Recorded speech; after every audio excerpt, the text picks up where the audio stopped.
நீரோடையின் அருகே கதை மாந்தர்கள் இளைஞர்கள் சிலர் மற்றும் சுவாமி விவேகானந்தர். இளைஞர்கள் சிலர் நீரோடையில் சென்று கொண்டிருந்த முட்டை ஓடுகளை சுட்டுக் கொண்டிருந்த பொழுது, நான் முதலில் சுடுகிறேன். சரி, சுடு.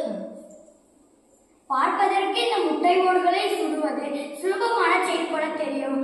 ஆனால் நீங்க நினைப்பது போல இந்த முட்டை ஓடுகளை சுடுவது அவ்வளவு சுலபமான செயல் அல்ல. நீங்களே முயற்சி செய்து பாருங்கள். அப்போதுதான் இது எவ்வளவு கடினமான செயல் என்று தெரியும். நீங்கள் துப்பாக்கி சுடுவதில் ஏற்கனவே நல்ல பயிற்சி பெற்றவராக இருக்க வேண்டும். அதனால்தான் நீங்கள் அனைத்து முட்டை ஓடுகளையும் ஒரு குறி கூட தவறாமல் சுட்டீர்கள். அப்படித்தானே? என் வாழ்நாளில் இன்றுதான் முதல் முறையாக துப்பாக்கியை தொடுகிறேன். அப்படியானால் ஒரு குறி கூட தவறாமல் போனால் எப்படி முட்டை ஓடுகளை சுட முடிந்தது? எல்லாம் மனதை ஒருமுகப்படுத்துவதில் தான் உள்ளது. மனதை ஒருமுகப்படுத்தி செய்யும் எந்த ஒரு செயலும் வெற்றியை தரும். வெற்றியின் ரகசியமே மனதை ஒருமுகப்படுத்துவதில் தான் உள்ளது.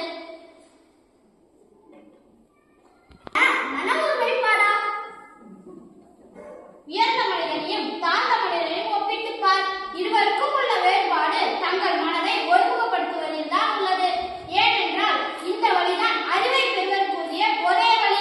பணம் சேர்ப்பதோ கடவுள் வழிபாடோ வேறு எந்த ஒரு வேலையானாலும் மனதை ஒருமுகப்படுத்தும் ஆற்றல் வளர வளர மேலும் அந்த காரியத்தை சிறப்பாக செய்ய முடியும். காட்சி 2.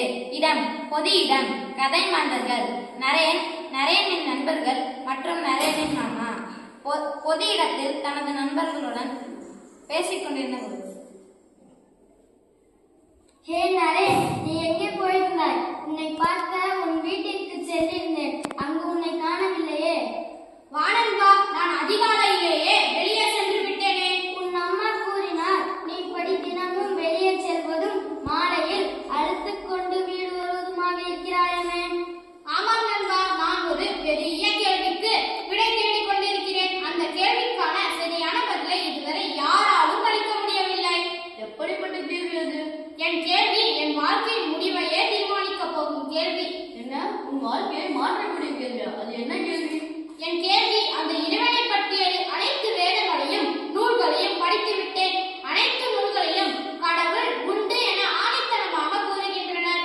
ஆனால் இன்றைய நவீன தத்துவ அறிஞர்கள் கடவுள் இல்லை என்று கூறுகிறார்கள். கடவுள் இருந்தால் ஏன் இந்த மக்களில் ஏற்றத்தாழ்வு இருக்கிறது? நம்முடைய பண்பாடும் கலாச்சாரமும் கடவுள் உண்டு என என்னை நம்ப தூண்டுகிறது. நரேன், உன் கேள்விதான் என்னப்பா? நீ எப்படிப்பட்ட விடையை எதிர்பார்க்கிறாய்? என் கேள்வியும் ஒன்றுதான், அதற்கான பதிலும் ஒன்றுதான். நீங்கள் கடவுளை கண்டிருப்பீர்களா? இதுதான் என் கேள்வி. நான் கண்டிருக்கிறேன். இதுதான் நான் எதிர்பார்க்கும் பதிலும் கூட. இதுதான் உன் கேள்வியா? இதை நம் ஊரில் இருக்கும் ஆன்மீக பெரியவர்களிடம் கேட்டிருக்கலாமே. நம் ஊரில் இருக்கும் ஆன்மீக பெரியவர்களிடமும் கேட்டேனே. அவர்கள் கடவுளை பற்றி கதை கதையாய் சொல்கிறார்களே தவிர கடவுளை கண்டேன் என்று சொல்லவில்லையே. வாருங்கள் மாமா. ஏன் நரேன், நீங்களாம் தேடுவது இன்னும் உன் கேள்விக்கு விடை கிடைக்கவில்லையா? இப்படி ஆழ்ந்த யோசனையில் அமர்ந்திருந்தாயே. நீ ஒரு முறை தட்சிணேஸ்வரர் ஆலயம், அதாவது நான் ராசாமன் கட்டிய காளிக்கல் இருக்கிறதல்லவா, அங்கேதான் ஸ்ரீராமகிருஷ்ண பரமஹம்சர் இருக்கிறார். அவரிடம் சென்று உன் கேள்விகளை கேள். உன் கேள்விக்கு கண்டிப்பாக விடை கிடைக்கும். நரேன், இது இறைவனின் அருளாகத்தான் இருக்கும். அவரிடம் சென்று உன் கேள்வியை கேள் நண்பா. கண்டிப்பாக விடை கிடைக்கும். கண்டிப்பாக கேட்கிறேன் நண்பா. அவரிடம் சென்று என் கேள்வியை கேட்கிறேன். 3. இடம் தட்சிணேஸ்வரர் ஆலயம். கதை மாந்தர்கள் நரேன், ஸ்ரீ ராமகிருஷ்ணர், நரேனின் நண்பர்கள் மற்றும் நரேனின் மாமா. முதல் முறையாக ஸ்ரீ ராமகிருஷ்ணர் நரேனை சந்தித்த பொழுது, வா, நீ ஏன் இவ்வளவு காலம் கழித்து வருகிறாய்? என் மீது உனக்கு கொஞ்சம் கூட இரக்கமே இல்லையா? எனக்கு தெரியும், எனக்கு நீ யார் என்று தெரியும். பண்டைய ரிஷியான நாராயணின் அவதாரம். இந்த உலகில் நீ உயிரை துடிப்பதற்காகவே இந்த மண்ணில் பிறந்திருக்கிறாய். இதோ கொஞ்சம் போது வந்து விடுகிறேன். இது என்ன விபரீதம்?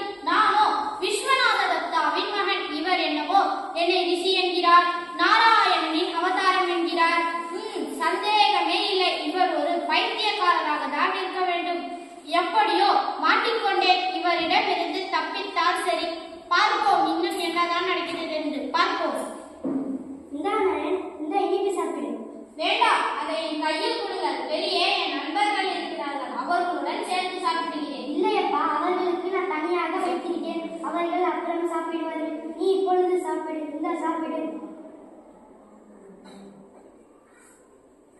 என்ன அப்படி பார்க்கிறாய்? ஏதேனும் கேள்வி கேட்க வேண்டுமா? உங்களிடம் நான் ஒரு கேள்வி கேட்க வேண்டும். கேள் மகனே, கேள். தாராளமாக கேள்.